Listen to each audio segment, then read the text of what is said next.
네, 반갑습니다. 사랑합니다. 인사하겠습니다.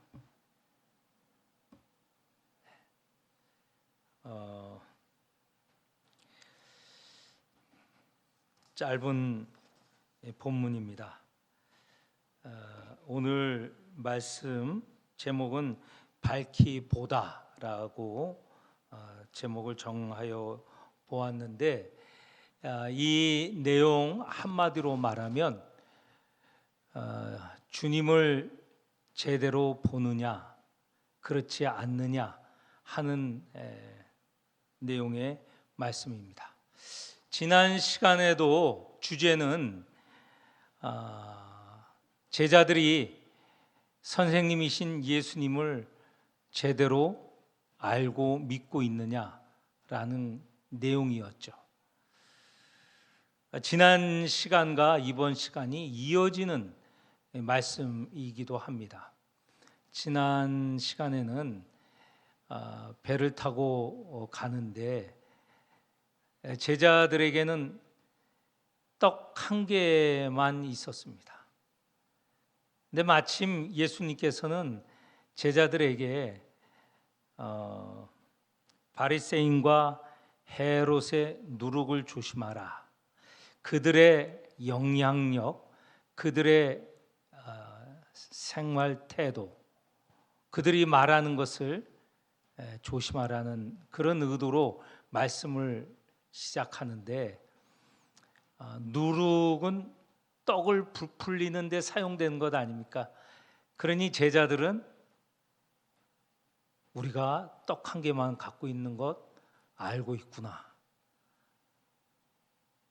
이렇게 여러 명이 배를 타고 가는데 떡을 충분히 준비하지 왜 이것만 가지고 왔느냐, 책망할까 이렇게 걱정을 하고 수군거렸습니다.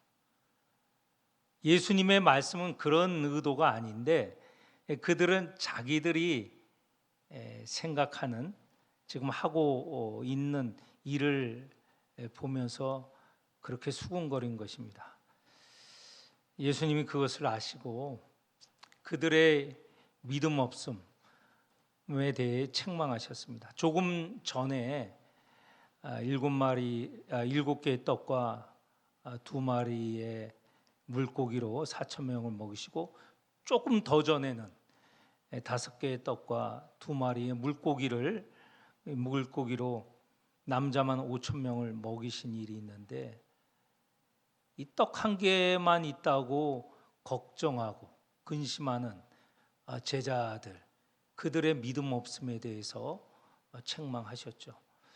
그러면서 예수님께서는 여전히 당신을 알아보지 못하는, 깨닫지 못하는 제자들에 대해서 여러 질문을 통해서 책망하시는 것을 우리가 지난 시간에 보았습니다.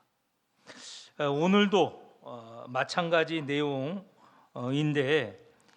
문제는 이 말씀에서도 예수님을 제대로 깨닫는가 하는 내용의 말씀입니다. 오늘 이 본문은 위치가, 그러니까 마가복음에서 이 본문이 지금 자리하고 있는 위치가 중요해요. 마가복음을 크게 세 부분으로 나눌 수 있습니다. 첫 번째 부분은 오늘 본문까지이고요. 두 번째는 이제 다음 시간부터 볼 것이지만, 예수님께서 예루살렘으로 올라가시겠다 하면서 이제 예루살렘으로 올라가시는 장면이 나옵니다. 그리고 마지막 세 번째는 예수님께서 예루살렘에서 하신 일입니다. 이 세 부분으로 나눌 수 있는데, 다시 크게 나눈다면 예루살렘에 올라가셔서 고난받기 전에 내용과 그 후에 예루살렘에서 들어가서 고난받는 부분, 이렇게 두 부분으로 나눌 수 있습니다. 근데 세 부분은 예루살렘에 가기까지를 가지고 오늘 갈릴리에서의 사역, 이 오늘 본문으로 마지막이고 이제 다음 주부터는 예루살렘으로 올라가시는 그런 장면이 나옵니다. 세 부분으로 나눌 수 있는데 첫 번째 부분의 마지막 본문이라는 것이죠. 근데 마지막 본문의 내용은 여기 보시는 대로 맹인의 눈을 뜨게 하시는 이런 장면이 나옵니다. 이 맹인이 눈을 뜨는 것은 물론 기적이죠, 이적이죠.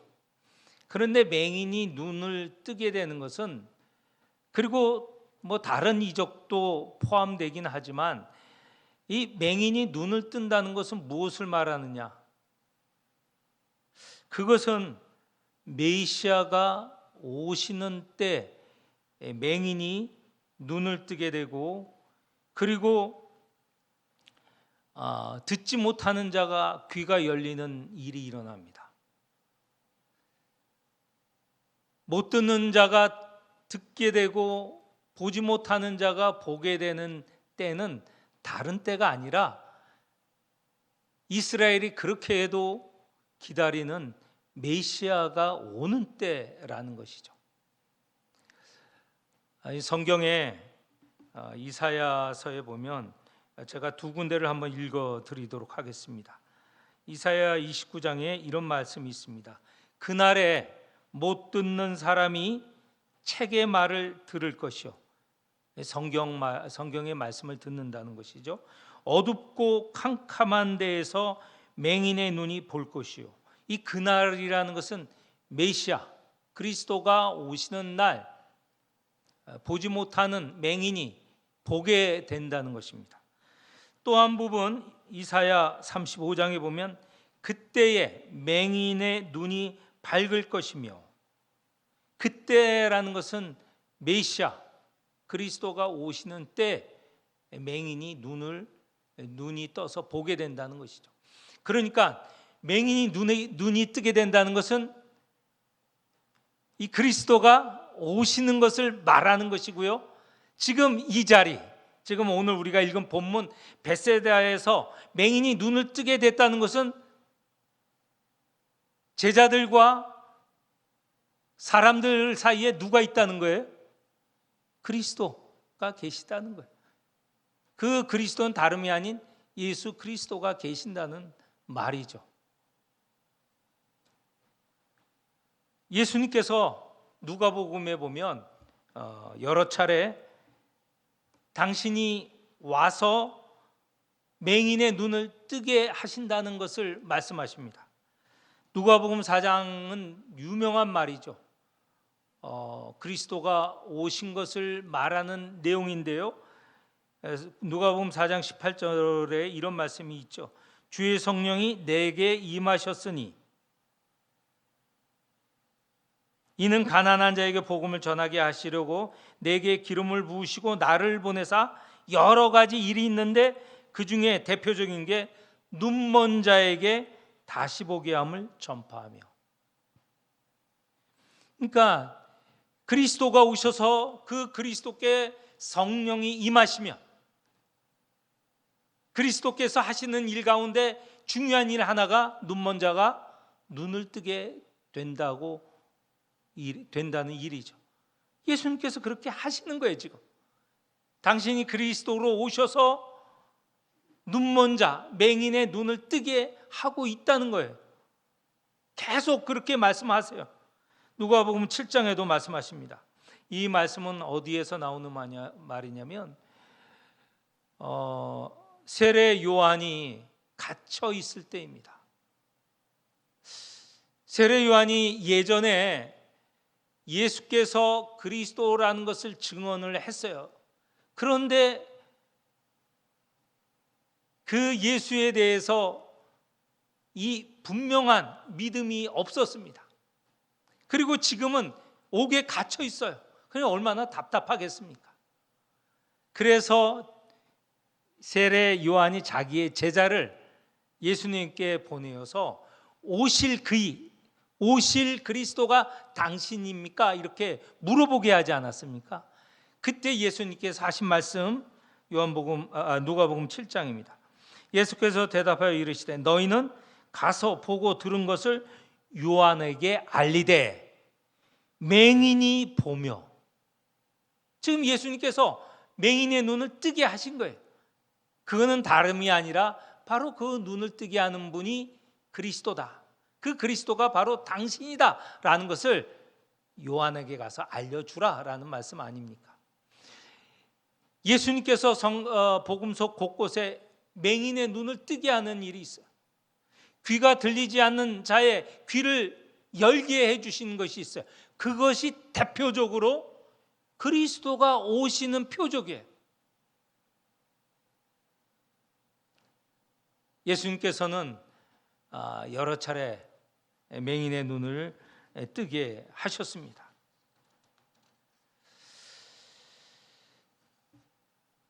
그런데 조금 전에도 말씀드렸지만, 지난 시간에도 말씀드렸지만, 제자들은 자기들과 같이 있는 선생님, 예수님이 여전히 누구인지 아직도 오락가락거리는 거예요. 배 타고 가면서 떡 한 개 때문에 그걸 걱정했지, 그 떡으로 수많은 사람을 먹이신 그리스도임을 드러내는 표적인 그것을 직접 눈으로 보고도 보지 못하고 있는 것이죠. 이걸 뭐라고 그러죠? 보고도 보지 못하는 것, 눈뜬 장님이라고 그러잖아요. 눈뜬 장님, 눈을 뜨고 있는데 보지 못하는 거예요. 제자들이 바로 눈뜬 장님이라는 거예요. 지금 이 마가복음을 세 부분으로 나눌 수 있다고 하는데, 첫 번째 부분 여기까지도 지금 제자들은 예수님이 누구신지 잘 모르고 있다는 거예요. 그래서 첫 번째 부분을 마감하면서 이제 다음 시간부터는 두 번째 부분으로 옮겨가는 거예요. 마지막 부분에도 너희들은 눈을 뜨고 있지만 나를 제대로 보고 있지 못하다라는 뜻에서 이 본문이 이곳에 위치한 것입니다.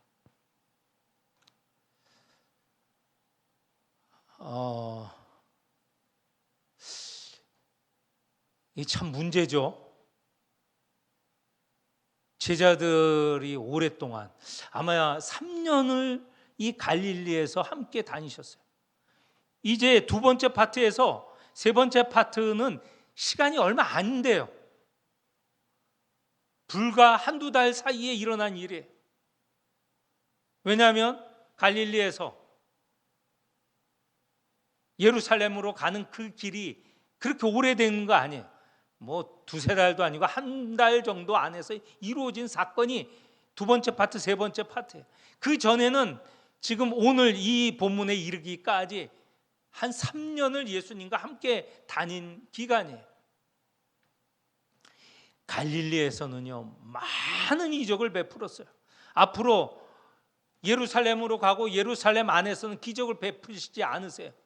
물론 전혀 베풀지 않는 건 아니지만 거의 베풀지 않으시고, 지금까지 오늘 본문에 이르기까지 보면 정말 병자도 고치고 눈먼 자도 보게 하고, 그리고 심지어는 죽은 자도 일으켜 세우세요. 이런 놀라운 이적들, 기적들을 그냥 풍성하게 매일 이루셨어요. 저녁이 되면 예수님이 계시는 곳에 사람들이 몰려들었잖아요. 거기에는 병자도 왔고 귀신 들린 자도 오고, 오는 사람 한 사람도 그냥 보내시지 않고 치유하여 주시고 그 귀신을 내쫓으시지 않았습니까? 이런데도 여전히 자기 선생님이 누군지 모르는 거예요. 제대로 신앙 고백을 하지 못하는 겁니다. 지난 본문 배에서 이루어진 거, 예수님께 하도 답답하니까 9가지 질문을 했다고 제가 말씀드리지 않았어요? 제가 다시 한번 볼게요. 9가지 다 얘기는 안 드리겠고 18절, 8장 18절에 보면 너희가 눈이 있어도 보지 못하며 귀가 있어도 듣지 못하느냐 또 기억하지 못하느냐. 21절에 아직도 깨닫지 못하느냐 말씀하시는 겁니다.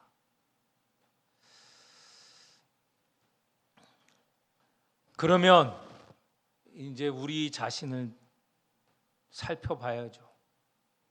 솔직하게 이 시간 지난 본문에서 예수께서 제자들에게 물으시는 것을 나에게 묻는 물음으로 생각해 보세요. 눈 뜨고 있는데 하나님께서 이루시는 역사 우리가 보고 감사하며 찬양을 올리는가? 우리가 듣고 있어요. 말씀을 듣고 여러 일들을 듣고 있어요. 하나님이 하시는 일이라고 마음에 받아들이고 아멘으로 화답하는가? 아직도 깨닫지 못하느냐? 이 질문 우리는 늘 깨닫고 있는가?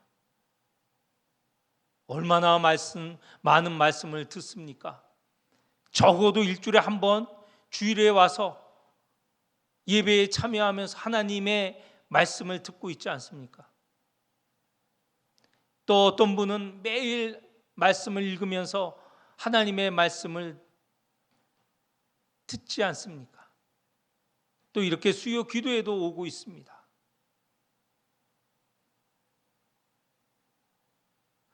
그런데 더 답답한 사람들이 있어요.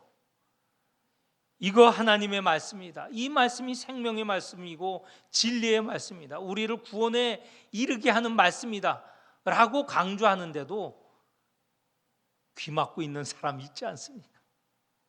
성경 읽지 않으려고 하는 사람 있지 않습니까? 심지어는 이런 그리스도인이 있다고 해요. 툭탁 그리스도인. 뭔지 아십니까?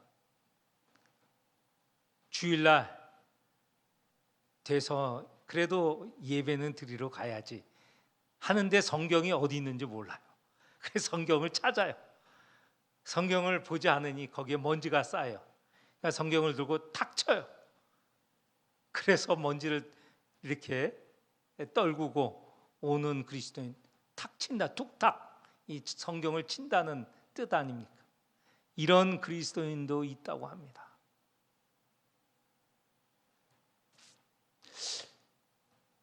성경을 읽으면 그 안에서 역사하시는, 성경 안에서 역사한다는 건 뭐냐면 성경을 읽게 되면서 하나님의 역사가 온 우주와 온 세계와 지금 이 시간에 우리가 있는 이 사회와 나 자신에게 역사하고 있다는 것을 느끼지 않으십니까? 성경을 읽지 않고는 그 하나님의 역사를 제대로 체험할 수 없습니다. 물론 하늘의 별을 보고 지금 이 세상에 일어나는 이치를 보고 하나님의 역사를 깨달을 수 있어요. 그러나 그것을 정확하게 의미 있게 깨닫게 하는 것은 성경을 읽고 말씀을 읽을 때 우리가 제대로 깨닫게 되는 것이죠.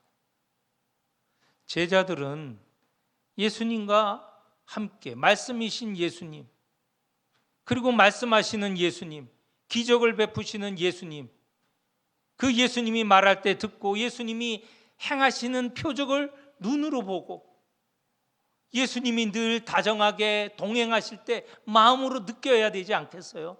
그런데 여전히 깨닫지 못한다는 거예요. 그래서 오늘 이 첫 번째 파트 마지막 부분에서 맹인의 눈을 뜨게 하는 이런 역사를 일으키셨다는 것은 제자들에게 너희도 마음의 눈, 영적인 눈을 떠서 내가 누구인지 제대로 알아라 하는 것이죠.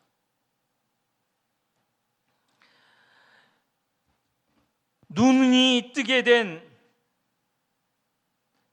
이 사람에게 권고하시는 내용, 그것은요, 내가 마을에 들어가서 온갖 사람에게 자랑하라 하지 않으셨습니다. 26절 마지막 부분에 보면 그 눈뜬 사람에게 너는 마을에는 들어가지 말라. 그냥 집으로 바로 가라. 무슨 말씀일까요? 지금까지 많은 이적을 베푸셨고, 그래서 사람들이 보고 박수치고 정말 예수님을 따라다닌 사람도 있었어요. 그런데 문제는 기적과 이적은 처음 볼 때는 놀랍고 신기하여서 박수치고 환영하지만 그 의미, 그 기적의 의미를 받아들이지 않는다면, 다시 말해서 그 기적은 메시아 그리스도임을 보이는 증거다라는 것으로 받아들이지 않으면 그것은 시간이 지나면 금방 잊혀집니다. 깨닫지 못하고 기억에서 사라집니다. 예수님께서 마을에 들어가서 자랑하지 말고 마을에 들어가서 난 눈 떴다고 해봐야 이제 그 사람들 변화되지 않는다. 그렇게 할 필요가 없다는 거예요. 이적 베풀고 기적 베풀고 많은 사람 먹이면 사람들의 관심 뭐냐면 정말 우리 주님이시구나, 그리스도이시구나 따라가려고 하는 것보다는 그런 기적, 그렇게 배불리게 하는 것을 계속 해달라, 자기 욕구를 채우는 그런 것에 사용하려고 관심을, 그쪽에 신경을 쓰기 때문에 그렇게 하지 말라는 거예요. 예수께서는 모든 일을 다 하실 수 있죠. 그렇다고 그 일들이 사람들을 변화시키지 않습니다. 무엇이 사람을 변화시킬까? 진정 변화시킬 것인가? 그것은 다음 시간부터 볼 것이지만, 예루살렘에 올라가시고 예루살렘에서도 점점점 그분이 향하는 것은 십자가입니다. 십자가의 고난, 죄 없으신 분이 십자가에 달리시는 고난, 그것을 보고 사람들이 충격을 받는 거예요. 죄 없는 자가 왜 저렇게 고난을 받고 죽임을 당하는가? 바로 자기들의 나의 죄, 나의 잘못 때문에 고난받으시고 죽는다는 것을 깨닫게 된다는 거예요. 다른 것이 아니라 요나의 기적밖에, 표적밖에 볼 게 없다. 십자가에 달리시는 일, 고난받으시는 일, 섬김의 극치인 고난을 받는 일, 그것이 사람을 변화시키고 사람을 하나님에게로 오게 하는 길임을 알고 계시기 때문에 이제 예수께서는 십자가에 달리시는 그 길을 향하여 나아가게 되는 것이죠. 예수님께서 앞으로 다음 주부터 볼 예정이지만 제자들을 데리고 이제 예루살렘을 향합니다. 그때서부터 제자들이 자기 선생님, 스승이 누구인지 깨닫게 되기 시작해요. 예수님이 묻지 않습니까? 예루살렘 가는 길 가운데 내가 누구냐? 예수님에 대해서 진정 알려고 하고, 또 예수님에 대해서 자기도 모르지만, 제대로 모르지만 고백을 하게 됩니다. 그리스도라는 것을 고백하게 되죠. 예수님께서는 십자가에 가시는 그 길에 제자들을 끌고 가십니다. 가고 싶지 않는 제자를 억지로 끌고 가셔요. 마지막에는 그들이 도망치기도 하고 그 자리를 피하려 했죠. 그러나 십자가, 마지막 그것을 보고 그들이 돌이킵니다.